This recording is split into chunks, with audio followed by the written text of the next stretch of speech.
Hello，大家好，我係天福創辦人阿 Chris 啊。咁今日係我第一日拍呢個短視頻嘅。咁過去嘅影音號入邊，大家都可能大多數都係睇到我啲食物或者餐牌嘅影片啦。咁因為最近都其實睇好多影片都講緊做呢個個人嘅 IP，咁所以小弟亦都想學習去嘗試做一做個人 IP。咁所以嚟緊嘅日子，希望同大家多多交流，或者同大家去傾偈啊，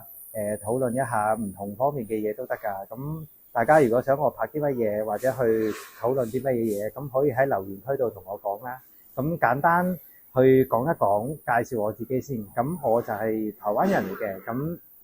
其實自細就喺香港嗰邊讀書同埋工作。咁由18歲開始就已經從事台式鐵板燒㗎啦。咁最近7年前。係啦，7年幾前咁就過咗嚟澳門開第一間首間嘅台式鐵板燒，一開就開咗7年幾，咁中間都經歷咗好多疫情啊，之後就澳車北上啊，或者客人個消費模式改變啊，其實都好多辛酸，經歷咗好多起起跌跌，咁所以日後嘅日子，大家想同我去交流啲乜嘢嘢，或者想我拍啲乜嘢嘢，咁可以喺留言區同我講㗎喎，咁。嚟緊之後，我會拍更多即係一啲介紹鋪頭嘅互動啲嘅嘢食啊，拍下我哋啲師傅喺度煮嘢啊，咁可能會講一講我哋個鋪頭位置係點樣嚟啊，咁又或者一啲promotion 啊，又或者甚至乎可能想講一啲關於澳門嘅其他唔同嘅嘢都可以，大家一齊去交流溝通一下，係啦，或者大家互動一下，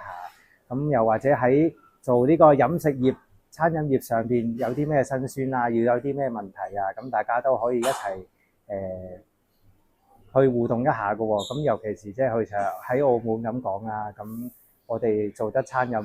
最近最大嘅問題就係外賣平台問題啦。咁其實我自己都係一個受害者嚟嘅，咁大家都可以去討論一下。咁我當然啦，我都知道實會有人講你覺得唔好用唔啱用，咁咪唔好用咯，係啊，就唔好用外賣平台咯。咁其實當中其實都有好多細智慧，或者大家可能唔知道內裏嘅乾坤，其實大家都可以理性討論一下嘅。咁呢集係咁多先，咁之後大家有啲咩想同我